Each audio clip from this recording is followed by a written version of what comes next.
I'm Bailey Ray Ennis. I'm a 24-year-old single woman and I got pregnant via sperm donation. I decided last year in August that I wanted to be a mum by myself. I had no kind of desire to be in a relationship and I thought this was the best option for me. I'm better off being independent, and so that's why I decided that it would be better to be by myself to do this.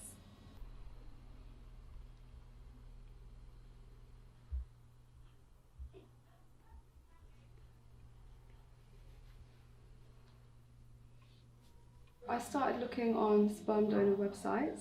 There's one called Co-Parents or Pride Angel, and there's often Facebook groups that people can join to look for donors.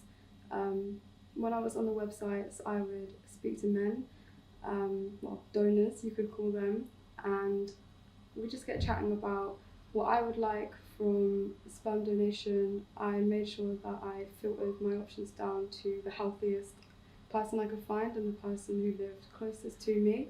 My donor was a yoga teacher, so he's like very fit and healthy, which is something that I liked in a donor.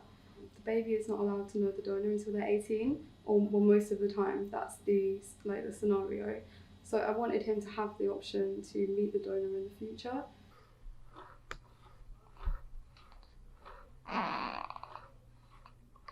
It's like a normal online transaction. You just check out and it gets delivered to you.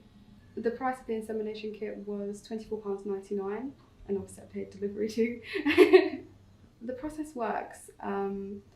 So you'll meet your donor and they will give you a donation in the container, and then once you have the donation, you will use the syringe to inseminate the donation where it needs to be. This worked the first time. I expected it maybe to take 3 cycles, but it worked the first time, which I was really, really happy about. I felt very lucky.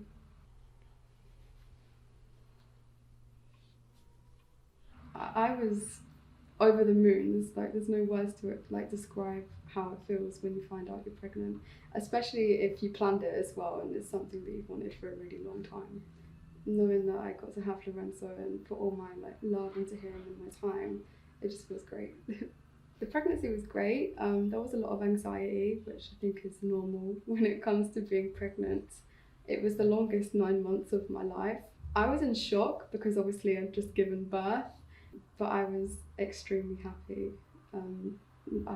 There's not enough words to describe how it feels to look at your baby for the first time. I was just totally in love. And to this day, I just stare at him all the time.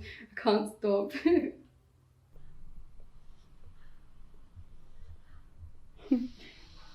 think he's dreaming.